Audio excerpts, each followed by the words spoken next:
Hi guys, it's Elaine here, the Animal Reiki Lady.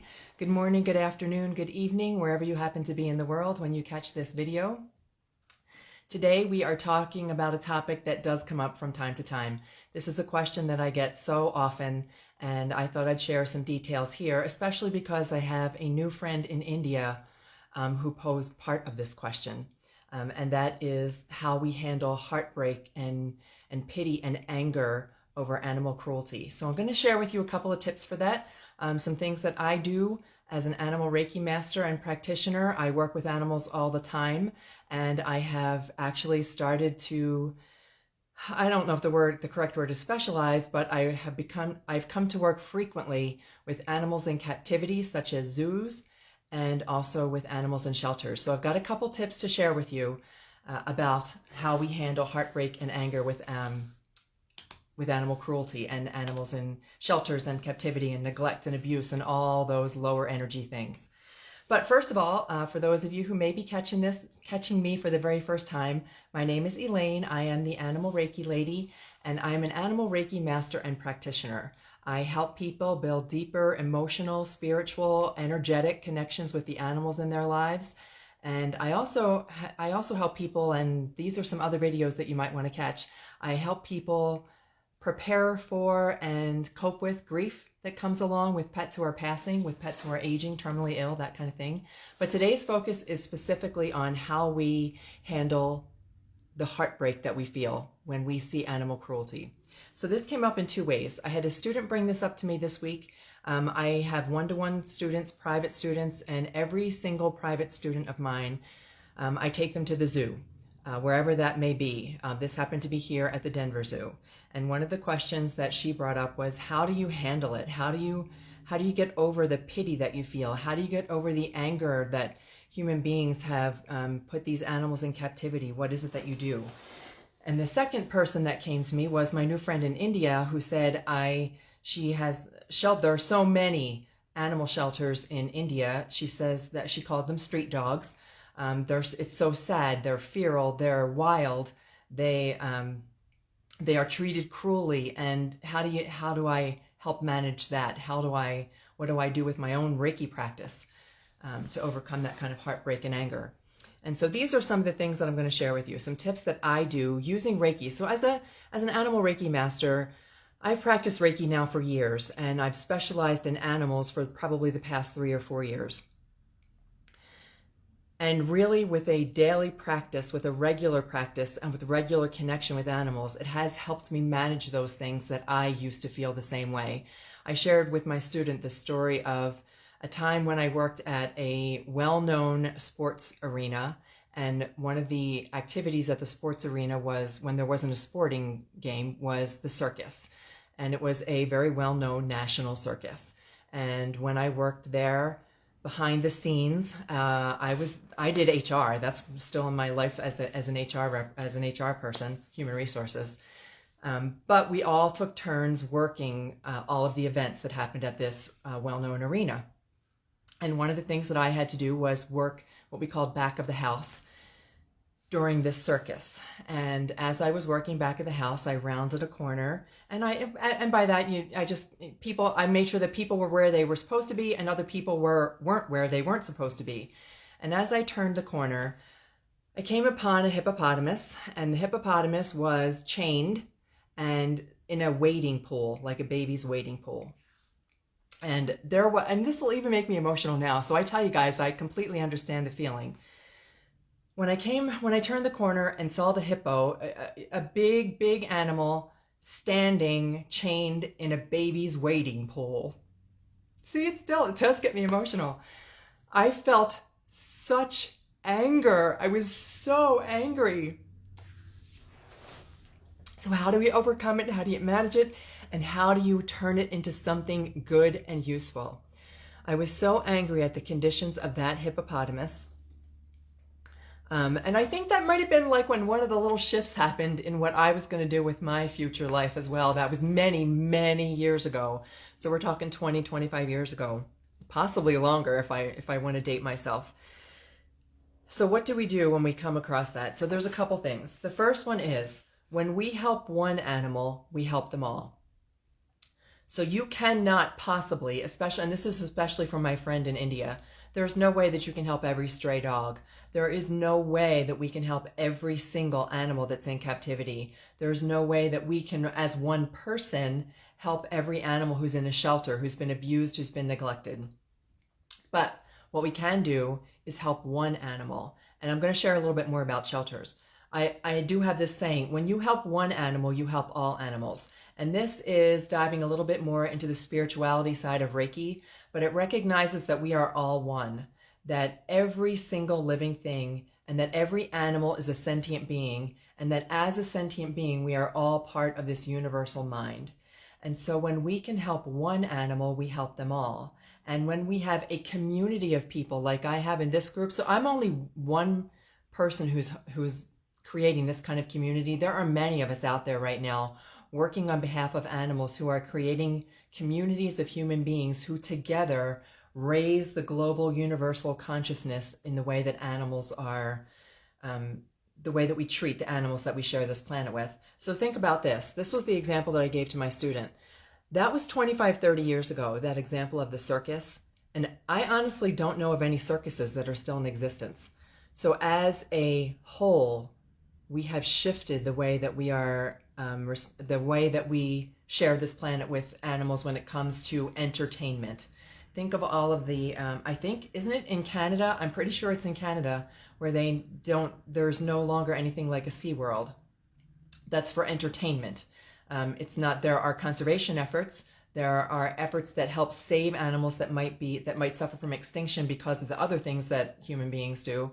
But I think that in Canada has been banned.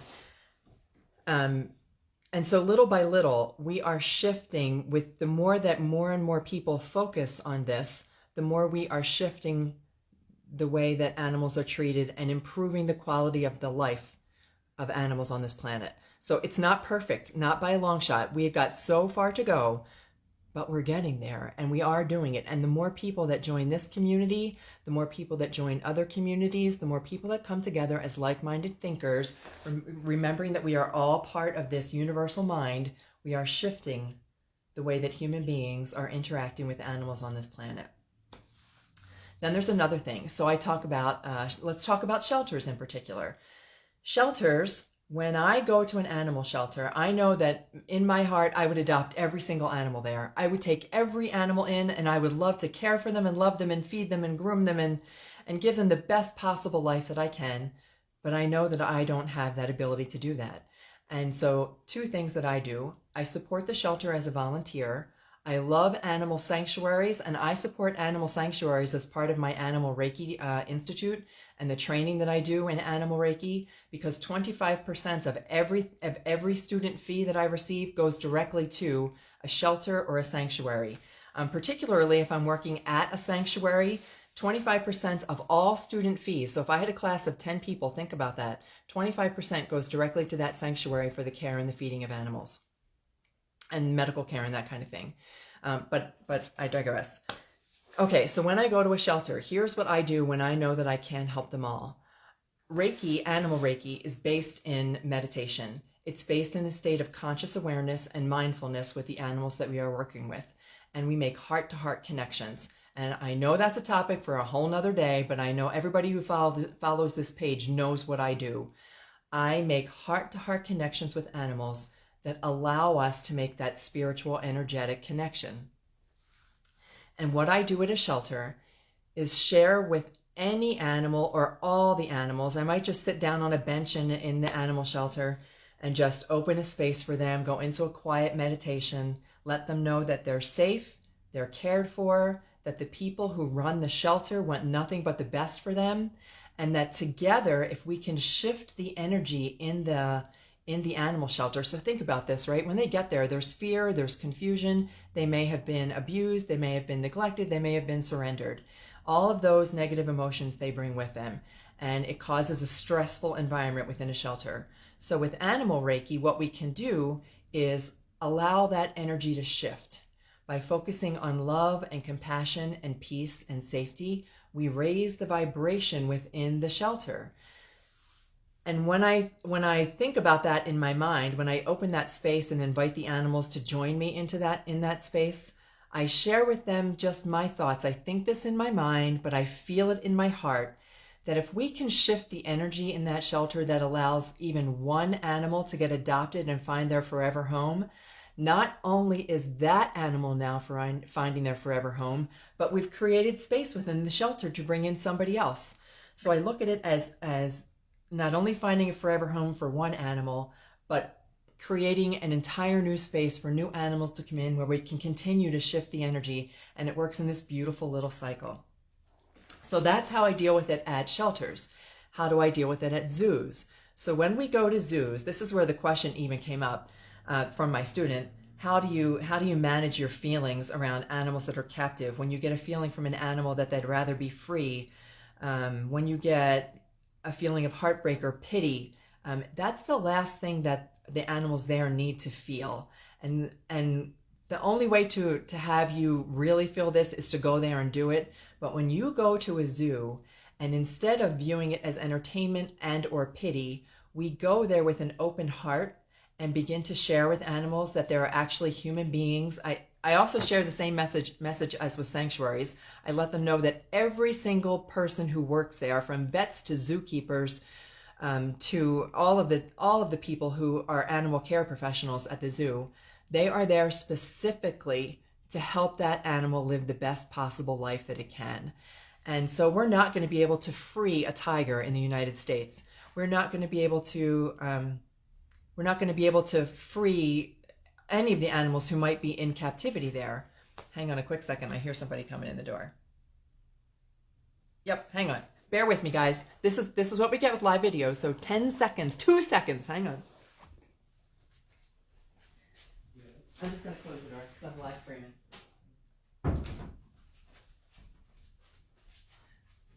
And we're back. So for anybody who is catching this on the replay, yeah, I'm a live streamer and we go with what happens. And right now, while I don't happen to be out in the pasture with any animals, which creates a whole different kind of live stream, all kinds of things can happen. So, all right, where were we? Back to where we were, talking about being in the zoo. While we can't free zoo animals, we can let them know that all of their caretakers are there for their best interests. Open a space of love, and they recognize that. They feel it. They know it. And every time I go to the zoo with a student, we experience not only something new, but we experience those animals who then recognize us. They recognize us not just by our face, they recognize our heart. Animals are very, very in tune with energy. And that's the third thing I would say, is that we can raise our own vibe.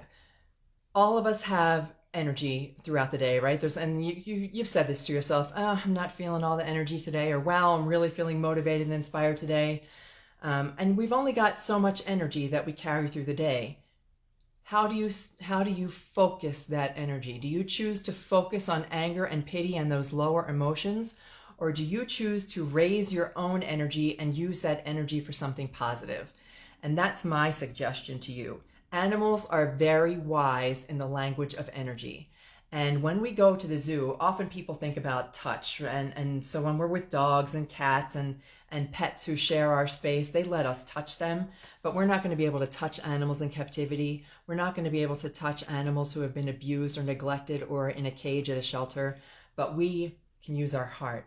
And they recognize that. They are very, very aware and very focused on our heart space energy. And that's why we create that heart-to-heart connection. So this is what I would say about all of these things to kind of sum it up. Your energy and the space that you can share with animals of all kinds is what will help those animals who are experiencing cruelty. You can absolutely, if there are organizations that you would like to join. I know I'm in the Colorado area, in the Denver area, and I know several organizations in the Denver area, people that are very active for the welfare of animals in shelters and sanctuaries, for the welfare of dogs, that kind of thing. Absolutely. If you're feeling pulled and called to do that, then do something positive that will help the animals in your area. If you are in some place like India, where there are so many stray dogs and it hurts your heart, I would say refocus when you can, even if there's even one animal in your area that you can help them. Go volunteer at a shelter. open a quiet space, open that space of love, create an environment that helps shift, even if it's just for one animal. When we help one animal, we help all animals. And that's how I do it. I no longer focus on pity. When I tell the story of that hippo, it still brings up some emotions for me. But if I could, and I know that I can, if I could, and I don't even think there's any circuses anymore, but if I could go to one place and help change the energy of the environment that they live in, we can all make a difference in the animals in our life. And so that's how we handle animal cruelty.